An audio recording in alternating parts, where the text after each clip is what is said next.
गुरुदेव के चरणों में मेरा सादर वंदन। सबसे पहले मैं आयोजन समिति जिसने आज हम अधिवक्ताओं और न्यायाधीशों के लिए आयोजन रखा है, बहुत बहुत धन्यवाद और साधुवाद करता हूं। जो महाराज जी के ओजस्वी प्रवचन हम लोगों को सुनने मिले, आपने बहुत खूबी के साथ न्याय और धर्म का जो संबंध है, एक दूसरे के कैसे पूरे के उसके बारे में हम सबको उद्बोधित किया। साथ ही पाप और जो अपराध है उसमें क्या फ़र्क है उस पर आपने उद्बोधन दिया।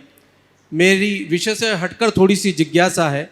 हम जैन समाज के लोग, ये कहा जाता है कि जैन समाज का जो धन है वो भाटे में जाता है, खूब धर्मशाला और खूब मंदिर बनवाते हैं। क्या इस दिशा में हम लोग को प्रयास नहीं किया जाना चाहिए? स्कूल, कॉलेजेस और हॉस्पिटल्स खुलें। मेरा दूसरी जिज्ञासा एक और है कि आज के समाज में बहुत ज़्यादा इंटॉलरेंस बढ़ती जा रही है, बहुत अराजकता होती जा रही है। हमारा समाज और देश किस ओर जा रहा है, आप इसको कैसे देखते हैं और उसका क्या समाधान हो सकता है? बहुत अच्छा सवाल है आपके। ये सवाल अक्सर आता है। जैन समाज का धन मंदिरों और धर्मशालाओं में जा रहा है। क्या हमें स्कूल, कॉलेज या हॉस्पिटल्स नहीं बनाना चाहिए? बेशक बनाना चाहिए, जहाँ ज़रूरत है वहाँ बनाना चाहिए। पर वकील साहब, मैं आपसे ये कहना चाहूँगा, सबसे पहले तो हमें इस विषय को थोड़ा व्यापक दृष्टि से देखना चाहिए। मंदिरों के निर्माण को कभी भी नकारात्मक दृष्टि से मत देखो। मंदिर के निर्माण से राष्ट्र का निर्माण है। मैं बहुत गहरी बात पर आप सबका ध्यान आकृष्ट करना चाह रहा हूं। अगर कहीं कोई मंदिर बनता है और उस मंदिर में 200-400 कर्मचारी 2-5 साल तक काम करते हैं, तो क्या उनको उससे मजदूरी नहीं मिलती? थोड़ा बोलिएगा। मजदूरी मिलती? बिल्कुल मिलती है। क्या उससे देश की इकोनॉमी सुदृढ़ नहीं होती? बिल्कुल सुधरती। तो क्या मंदिर का निर्माण करना राष्ट्र कर्म नहीं है? बिल्कुल, मेरा कहने का मैं बात कर रहा हूँ, आ रहा हूँ आपकी बात। ये राष्ट्र कर्म है ना? बिल्कुल। हमने पुराणों में पढ़ा है कि पहले जमाने में बहुत से राजा महाराजा लोगों को रोजगार देने के लिए मंदिर बनवाते थे जी। जैसे आज मनरेगा है। कुछ नहीं करना, मंदिर बनाओ, पेट पलेगा तुम्हारा, तुम्हारा जीवन आगे बढ़ेगा। तो सबसे पहले ये अपनी मानसिकता को ठीक करनी चाहिए कि मंदिर के निर्माण में पैसा व्यर्थ जा रहा है, ये परिभाषा नहीं होनी चाहिए। दूसरी बात, मंदिर के निर्माण से लोगों का जीवन का निर्माण होता है, इसे कभी भूलना नहीं चाहिए। कोई व्यक्ति पढ़ लिख जाए तो अच्छा इंसान बने, इसकी कोई गारंटी नहीं, पर भगवान को हृदय में बसा ले तो उसकी इंसानियत में कोई संशय नहीं। ये प्रेरणा कहाँ से मिलेगी? शिक्षा के साथ संस्कार बहुत जरूरी है, और संस्कार का मूल केंद्र कौन है? मंदिर। अपनी संस्कृति को दीर्घकालिक बनाए रखने के लिए मंदिरों का निर्माण बहुत जरूरी है। हाँ जी, मैं अब आ रहा हूँ आपकी बात। जी, मेरे कहने का आ रहा हूँ आपकी बात पर आ रहा हूँ। 2 मिनट रुक गया। तात्पर्य ये है कि मैं समझ रहा हूँ, मेरी बात तो सुनिए आप, मैं आपकी बात पे आ रहा हूँ। मैं ये कह रहा हूं कि संस्कृति के निर्माण के लिए, संस्कृति के निर्बाध प्रवाह को बनाए रखने के लिए मंदिरों का निर्माण जरूरी है। संस्कारों का प्रवाह तभी बढ़ेगा।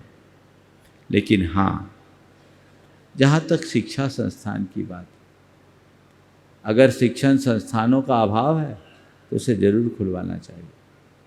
पर वर्तमान में तो मैं देख रहा हूं कि शिक्षण संस्थानों की बाढ़ सी आ रही है, और अब एजुकेशन और मेडिकल दोनों एक इंडस्ट्री का रूप ले लिए। चैरिटी के साथ चलाना, उनके स्तर को मेंटेन करना बहुत कठिन काम हो रहा है। तो हम लोगों ने इस दिशा में भी बहुत काम करने के लिए समाज को प्रेरित किया। हमारे गुरुदेव ने 5-5 प्रतिभा स्थली बनवाई। उस तरफ ध्यान क्यों नहीं जाता? भागोदय और पूर्णायु जैसे बड़े बड़े महाचिकित्सालय की स्थापना कराई। समाज उनका मूल्यांकन क्यों नहीं करती? हमारे समाज के बुद्धिजीवी लोगों को ये चीज़ें क्यों नहीं दिखती? और हम लोगों ने एक नया उपक्रम शुरू किया कि एजुकेशन के लिए एजुकेशन सेंटर खोले ना खोले, लोगों को एजुकेशन के लिए सपोर्ट दें। और ऐसे सैकड़ों लोग हैं जो बहुतों को बहुत अच्छी अच्छी राशि स्कॉलरशिप के रूप में या अन्य रूप में प्रदान करते हैं। आप ये करेंगे तो ज़्यादा अच्छा होगा। हेल्थ केयर के लिए मेडिकल के हेल्प दीजिए तो आप आगे कर पाएंगे। और ये काम भी वही लोग कर रहे हैं जो मंदिर बना रहे हैं। जो मंदिर से जुड़ेगा वही धर्म से जुड़ेगा, और जो धर्म से जुड़ेगा वही दान से जुड़ेगा।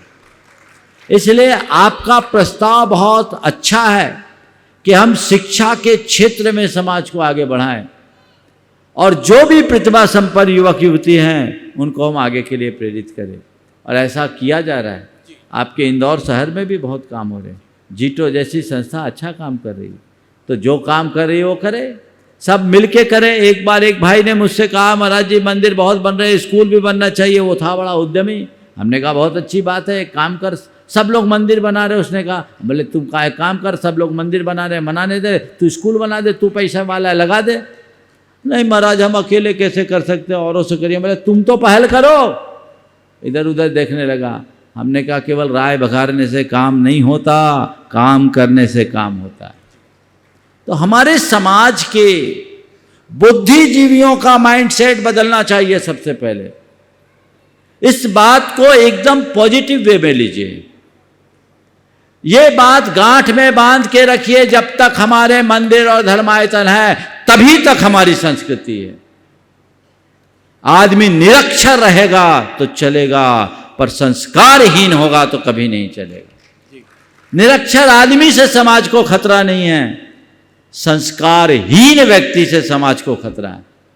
तो व्यक्तिगत जीवन हो चाहे सामाजिक जीवन, संस्कारों के प्रवाह को आगे बढ़ाना है। और उसके लिए जो भी माध्यम है हमें प्रमुखता से अपनाना चाहिए। और मैं आप जैसे बुद्धिजीवियों से आह्वान करता हूँ, मैं इंदौर में हूँ, आइए पहल कीजिए। कोई एकेडमिक काम करना चाहते हैं प्रस्ताव लाइए, मैं पहला आशीर्वाद दूंगा। आइए एकजुट होकर के लाइए, ठोस उपक्रम कीजिए, पर प्रस्ताव लाने के साथ मैं तुम्हारा कंट्रीब्यूशन भी चाहूँगा। मैं तो उसी का साथ देता हूं जो मेरे आगे झंडा लेकर चलने को राजी होता है। आगे आओ। राय देने वाले को मैं ज़्यादा मान्यता नहीं देता हूं, ऐसे राय बहुत लोग देते हैं। आइए, इंदौर में इसकी आवश्यकता है। मैं कहता हूं आप एक प्रस्ताव लाइए। 1 महीना हमारे चातुर्मास का बीत गया, 2.5 महीने और बचे। आइए और कोई अच्छा उपक्रम लाइए। जिस दिन मुझे समझ में आएगा उसी दिन मैं सही आपको आशीर्वाद दूंगा और काम बढ़ाइए। ये बहुत स्वागत योग्य कदम होगा। आगे बढ़ना, जो जो कार्य हो हमें करना चाहिए। बस मैं सभी से ये कहता हूँ, बी पॉजिटिव, हर चीज़ को देखिए। और एक बात और बोलता हूँ, मैं आपके लिए नहीं बोल रहा हूँ, इस सब के बीच का सवाल है इसलिए बात बोल रहा हूँ। आप लोगों को मंदिरों की दान का रुपया फालतू लगता है। डेस्टिनेशन वेडिंग में जो करोड़ों रुपया वेन्यू में खर्च होता है, उसका फजूल खर्च आपको क्यों नहीं दिखता? पार्टियों और समारोहों में करोड़ों रुपया आप लोग जो लुटाते हो, वो आपको फिजूल खर्च क्यों नहीं दिखता? उस पैसे को बचाकर लोक हित के कार्य में लगाने की क्यों नहीं सोची जाती? क्या हम ऐसी क्रांतिकारी पहल नहीं कर सकते हैं जिससे समाज का भला हो? लेकिन ऐसे कार्यों में सब वही लोग सबसे आगे आते हैं जिनको ये सब काम अच्छे नहीं लगते।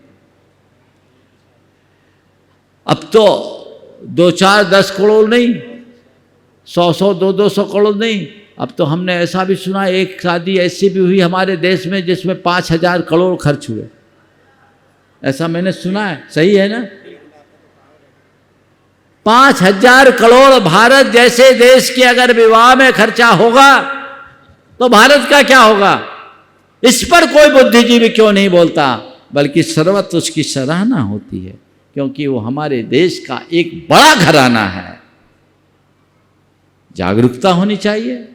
क्या बेहतर होता 5,000 करोड़ का वही खर्च हमारे समाज के गरीब, दलित और वंचित लोगों के विवाह में खर्च किया जाता और हर गांव-गांव में उसी दिन शादी का समारोह किया गया होता तो पूरी दुनिया में मिसाल कायम होती। ये रचनात्मक दिशा।